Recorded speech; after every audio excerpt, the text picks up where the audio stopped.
көрсөтүүбүзгө эфирибиздин коногу президенттин Баткен облусундагы ыйгарым укуктуу өкүлү Алимбаев Абдикарим Карабекович болмокчу. Саламатсызбы?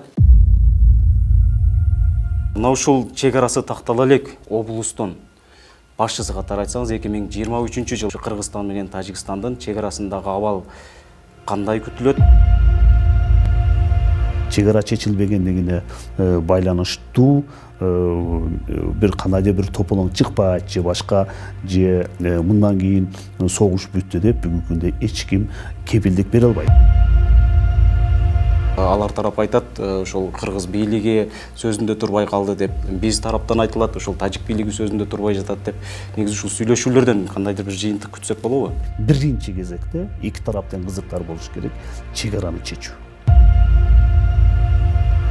Ушун кандай жүрүп атат негизи чек араны тактоо иштери?